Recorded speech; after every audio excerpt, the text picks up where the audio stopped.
I have two questions. So Fabien, I find that with product design and marketing, after you've product designed and after the marketing is done, it seems easy. Like jump cable, like so simple. Huge quotes, huge quotes.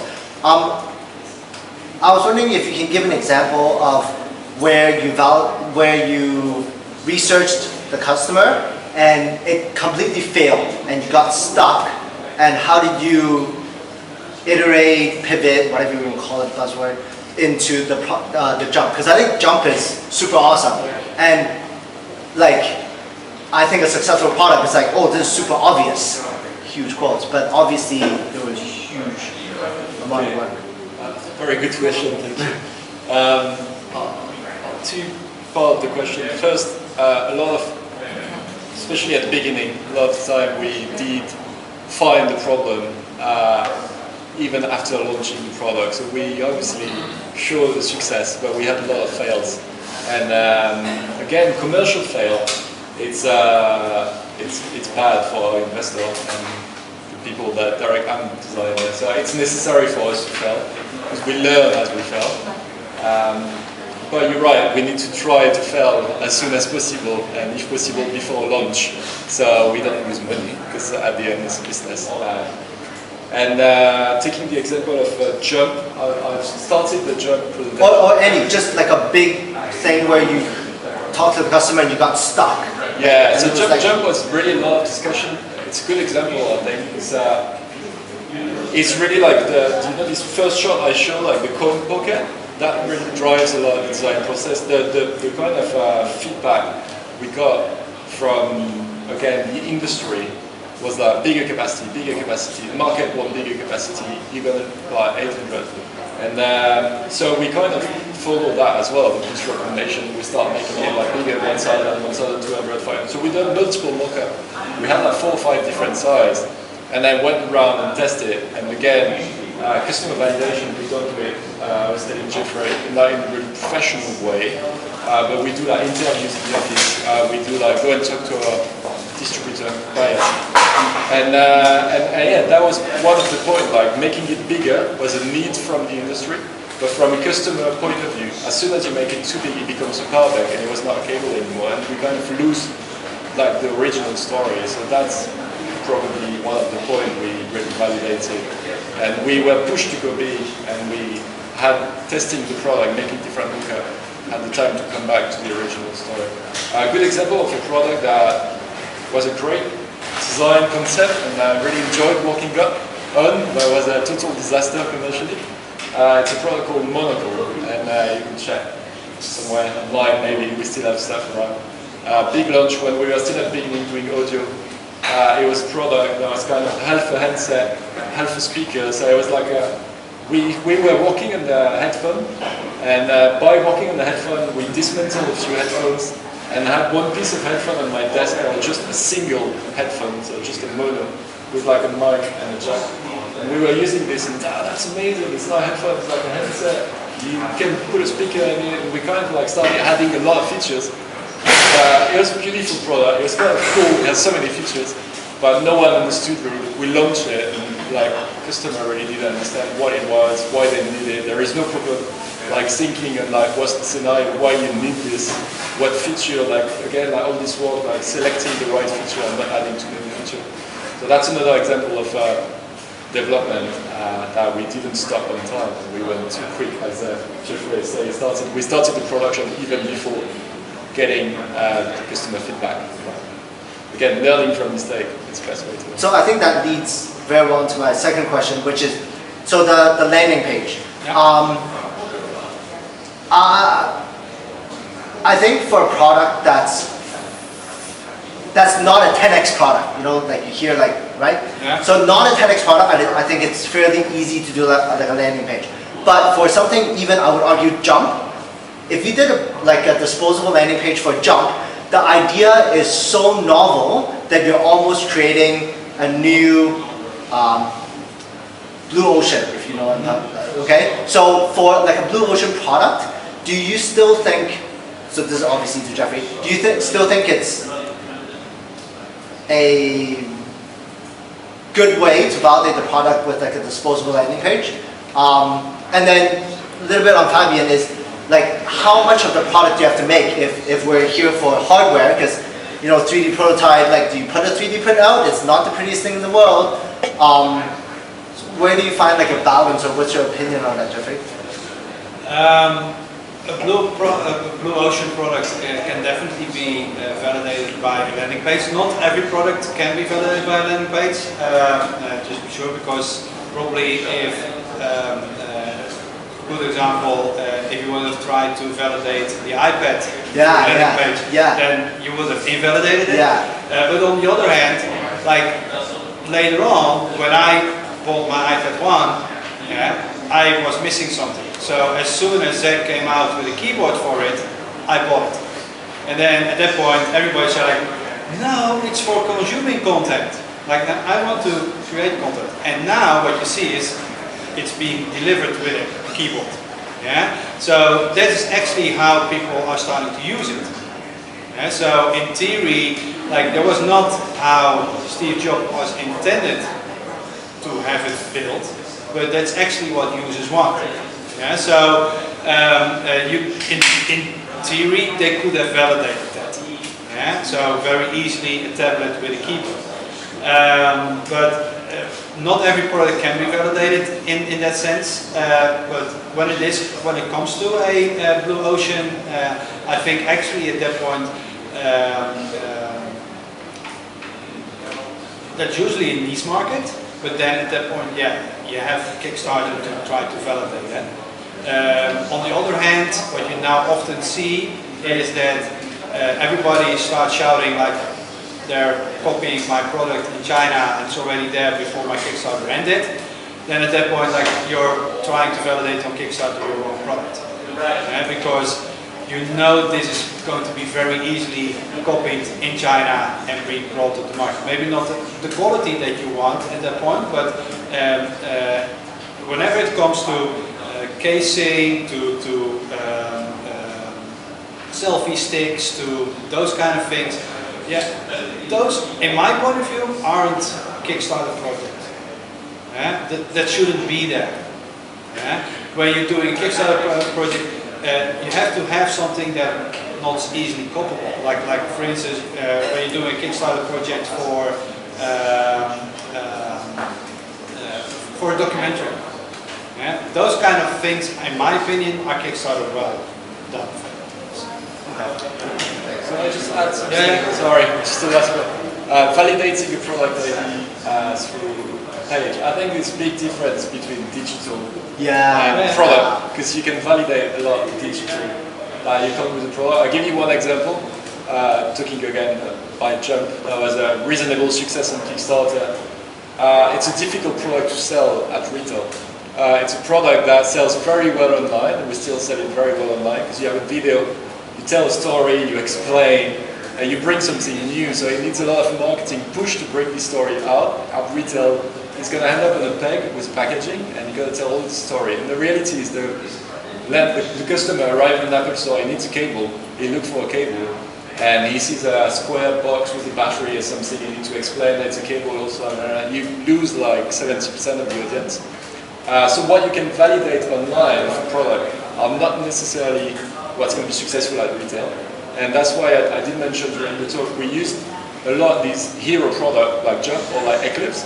Eclipse, big success on Kickstarter, raised almost $1 million, like 950,000, which is more than we could expect, and it's amazing. However, we know that it's going to be difficult at retail, but after Eclipse, we're going to push like a range of product which is more like conventional, in the same way that with Jump, we push a range of product more conventional. That sells very well at retail, so you've got to be careful with validating a product, piece of hardware on Kickstarter or on the web page, because you can tell much more about the product on the web page that you will be able to tell on the packaging. Don't forget, the validating that I was talking about is not validating your product, it's validating your problem. Your problem. So you don't even have to show your product on the landing page. You can just say like, for instance, a very small thing was like, okay, would you buy something that will give you like another 5% extra on your phone so you can call your Uber or call your wife that you will be home a little bit later, but your battery is almost died. Yeah? Like, would that be something that you fork out, whatever, $30 for? Yeah. So it's not validating your product; it's validating your problem and your value proposition for that. Yeah, Jeffrey and Fabien, thanks a lot for the talk. I'd be curious to hear about what your thoughts are in terms of customer development for the global context. So we were talking a little bit before your speech, and it seemed like, Fabien, you showed a pie chart showing your customer base is pretty global.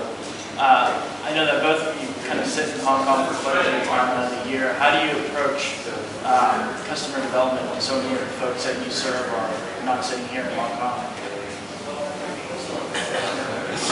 Right, it's a really good question. It's quite uncommon to run a brand from Hong Kong, even though it's really convenient from a design point of view, because obviously a lot of brands have their production office in Hong Kong because you have manufacturing facilities, 2-hour train, you go to Shenzhen and you have all the manufacturing in the world.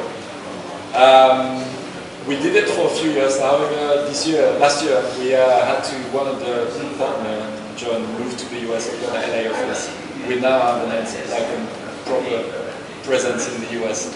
And I do feel it is important to be closer to your retailer, closer to the market, to also understand what they need and build a relationship. So obviously now we are here, like with internet, and you do everything from everywhere. You can run a business from Belgium, you can run a business from Thailand if you want. Realistically, when business starts to take, especially hardware, and digital is very different, especially hardware, start to be bigger, you need presence in different. Yeah, like I have the luck that I'm originally Dutch, so I'm in the Netherlands quite often, and that means that I can do validation there if I want, and combine it with family visits. I'm also quite often in Silicon Valley, so I can also do validation there. I wouldn't say that Silicon Valley is a good place to do validation because it's also like a close-knit group, but at that point you have 3 places in the world where you can get at least some information. Like where you're doing validation like this, where you're doing online with the landing page, at that point if you throw traffic at it, you could for instance say like, okay, I'm setting up an AdWords campaign and I'm targeting now India. And then at that point you get all that information from India. So you can at that point validate on that landing page a part that you actually at that point think that might be your customer segment. So you can also say, well, why, of course, but you can very precisely target what kind of traffic that you want to throw at the website. I think there is some common, like, if you look at the US customer, the European customer, like a lot of similitude there, so you can make like, validate your ID in Europe or in the US, you kind of get similar. Some specific market, and we recently looked at Japan, because Japan started being a good country for us. However, it's really the type of market, hardware again, if you want to do well in Japan, you got to be there, understand their specific needs. Put in your brand some kind of Japanese identity, work with local designer. I had a really interesting meeting with Vans, the shoes maker.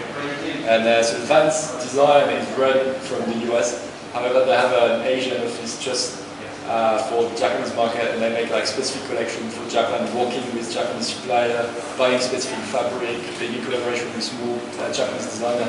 So you still have like some market with really specificities where you gotta be there and understand this market, and it's hard to run it from outside. However, being in Hong Kong, when we sell to US, Europe, and Hong Kong is a really international city, I guess you kind of get the same type of people and similar needs. So if you validate an ID in Hong Kong, you can kind of say that's going to work in the US. That's one of the examples, indeed one of the advantages of Hong Kong. If you want to validate something for the Dutch market, there are around 6,000 Dutch people here in Hong Kong. If you want to validate something for the French market, 20,000? Probably more. Probably more. I don't know how many Italians are here, but there aren't that many cities in the world that have a diverse and big communities for different countries that you at that point could target. Like you could even here go to like the Swiss Chamber of Commerce and say like, okay, I want to validate something for the Swiss. Can you like introduce me to people from Switzerland? And you have probably at least 50 people you can talk to. So that's one of the advantages of Hong Kong, is that there are that many people from all over the world in large groups here together. One more thing, it's the last thing. This is a very interesting question actually. Made me think of something. No one drives in Hong Kong. And recently, you know, in Apple Store, charging car accessories is a big category in Europe and the US, because everybody drives. We've been requested a couple of times, like, hey, what guys, you have like user scenario and how user scenario would go, you know, like range of product, kind of all the different needs. And we didn't really think about it, but by having the team, the design team being in Hong Kong, we actually never developed any car charging accessories just because we are not driving, and none of us are driving in the team. So that's the kind of market specificity, I'll say, that kind of influence in product development. That's just another example. I have a set of questions for you, Fabien. So first one would be actually just to bring you shortly what you said. So can we agree that actually the product you need is not like some technology shift? So technology is quite common and known, and in terms of that it's not a rocket science. But in terms of human-centric design, this is actually a problem solver in your case. So my first question would be just to understand for people how it is to drive the process. How many people you had in your team during the idea and prototyping stage, and what their expertise were? Okay, so it's the second one. So the team, the original one kickstarted the jump cable. 3 people, Chris and Hugo. So it's like mainly 2 designers and the founder. And now the team's a bit bigger, so Kickstarter, the second, the Eclipse, we started with like Kickstarter sprint, so we had people from the different team, and we were 11 people total. And we had one from marketing, one from production, one from finance. Before Kickstarter? Before Kickstarter, so that was the original first kind of team. We tried to pick like different people within the team, and we used the same panel of people to validate ideas. So these people were like involved in the process from the beginning to the end. However, actively participating to the project, for Eclipse we were 3 again. You can say how many people, 11 people, and what were their expertise? Yeah, so again we had 2 graphic, 2 industrial design, 1 finance, 1 marketing, 1 press and copywriting, probably going to forget, 1 intern, and Arthur with the digital, social media, and 1 finance. Okay, and exactly, we can take that project as an example. So, how much time you spent from start to Kickstarter launching? From early start, from very, very early start. Yeah, very good question again. The idea came in January and we launched in November. So it took you only 11 months to finalize the idea, to make a prototype. 11 months that it just looked like for crowdfunding, right? Yeah, that's really slow because we were working and we're working on like a lot of we're launching about 12 products a year. We're a small team. So actually we launched Eclipse on Kickstarter because the pipeline was full, and basically we had our product strategy meeting and our pipeline is full for this year, no more resources. Hey, what about the Eclipse? We already have a few prototypes, and so okay, let's put it on Kickstarter if we get money and resources. So it was really like an additional project. It was moving slow because we had so many other projects. It's pretty much everyone's case, right? So nobody can leave everything and just start doing stuff. Yeah. Okay. And after you finished the Kickstarter, how much it took you to deliver? We didn't deliver Eclipse yet. We're still in production. For Jump, we ran the campaign in January. We finalized and we did ship in end of May or June, so I'll say 5 to 6 months. We delivered 1 month later in June, so I think we were planning to deliver in May and we delivered in June. So for a product like Eclipse with experienced team, it takes nearly a year and a half. Eclipse, we're planning shipping in. That's a lot of questions. That's a hard idea as well. So. Eclipse, we're planning to ship in May, if no problem.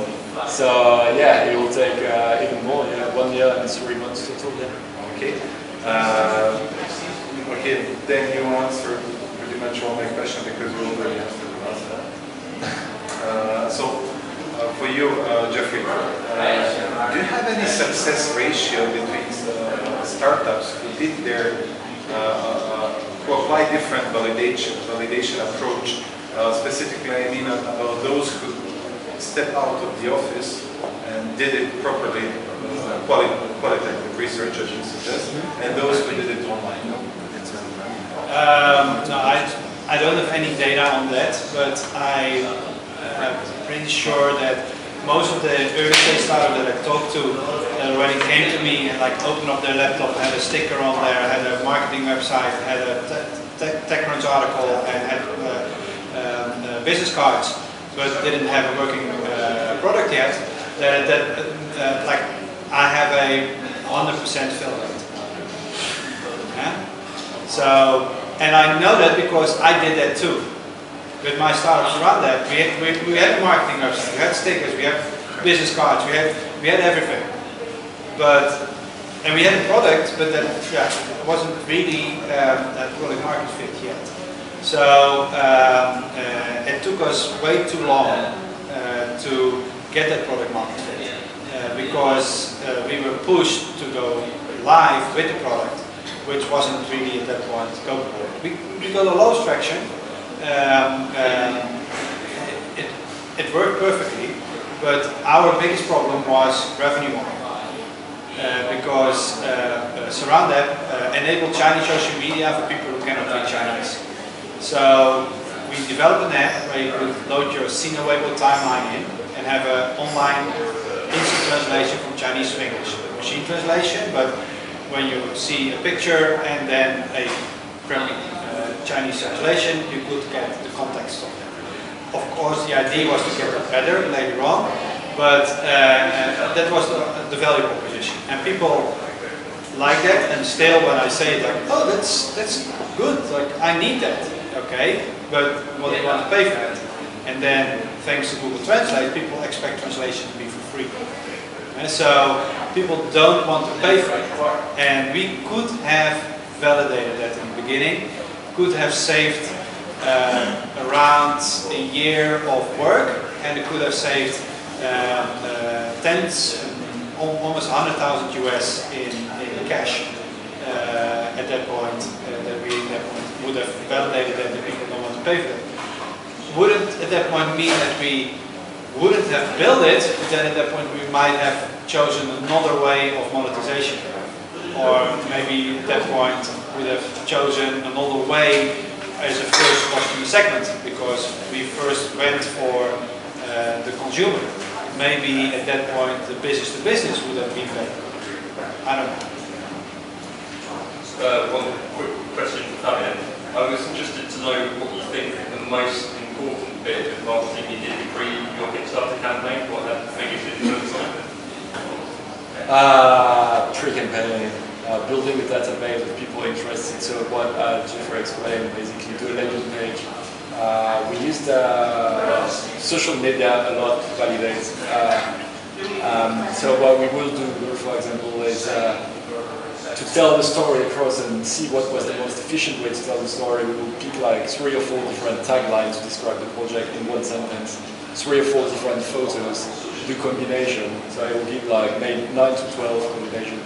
Put them on Facebook with a really small advertising budget, leave them for like a few days and get enough data to see what you like better click rate you get, and so you can fine tune like your message, how to tell the story the best, what photo works, what tagline works, and all this will drive people to a landing page and collect email, and that's really, I think, the most important.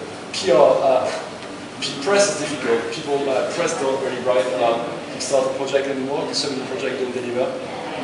So it's difficult. We're lucky to have engaged it because we have a personal relation with my that guy that we know from before that works at Engadget, and we like showing prototype, and he was really nice. He helped us to start. Got really quick and made, and again, lots of good advice from this man here at Kilo.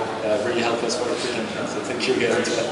And you got to talk to 10 different people who made Kickstarter before and help you to share their tips and advices. Yeah, when it comes to hardware and you want to press, then it's indeed good to know which is right. But for a Kickstarter campaign, like if you look at the most successful ones, then usually they start out with a massive email list with potential interested customers. Yeah, because they launch that, and because one of the most successful ways is getting on that homepage of Kickstarter or Indiegogo or whatever, and in their email, because you get in day one already to 80% or maybe 110% of your goal. Yeah? And to get there, that means that you have to have an audience that at that point already starts buying as a trademark. You want to be as Jeff was saying, you want to be out. There's so many products on Kickstarter. Be out of the crowd quickly and going the most popular. So you build this database, and then you kind of ask them to pledge first, so they get a better price. And also you have this audience you can use for Facebook marketing in the future with the lookalike. So you know what type of people like the product, and with the lookalike function you can kind of enlarge your audience and then talk to more people, similar people. So yeah, the pre-campaign, building a database, sign-up page, basically everything we've been talking about. It's the most important, but much more important than PR. Pretty expensive PR company, advertising companies to How many emails did you have potential customers before, just before the launch of the campaign? I have an idea. I think we went up to 3,000 before, so it was about 3,000, which is not huge. But we've done a really short pre-campaign because we have done a really short pre-campaign because we were very late and we were again really lot of other projects. And it was crazy rush at the end. So I think we could have done better with a longer pre-campaign. Again, we are lucky to have an existing database of 40,000 emails from the other product in the business. So that helped us a lot, obviously. Combine those two. For comparison, Antoine, when he launched his Rampart, he had 10,000 emails gathered over a number of months. 10,000 emails bought from other people who don't care about the product, they are worth nothing. But 10,000 people gathered over months of directing people to your website, validating that they are interested in the solution, that is the problem, so that they sign up voluntarily. Those are the emails that matter. Whether you have them because they are existing companies who see your product, or because you've done months of Facebook campaigns like in Ricardo's case, those are the emails that matter. So, you say there's a lot of interest in the marketing and how to get successful part. Bringing it back to the whole design the product side, I think it was really interesting, Fabien, that your biggest failure was when you guys created a product that didn't solve an existing problem. You played around with the speaker and thought, oh, wouldn't it be cool if? And that's the worst possible thing you can do, right? So if you're not solving the problem but resolving a pain point, then you probably shouldn't be doing it. We put a different tag on our product pipeline. We have a product that we call Painkiller, and they're problem solving product. And we have a product that we call Vitamin, which are not a problem solving product. Basically, when we work with different materials, a wooden case, marble case, we don't solve any problem, but we bring a different experience, need of differentiation. We bring needs of tactile experience into the product. So this is not problem solving, but it's what we call a vitamin. It makes a wow effect, and you show it.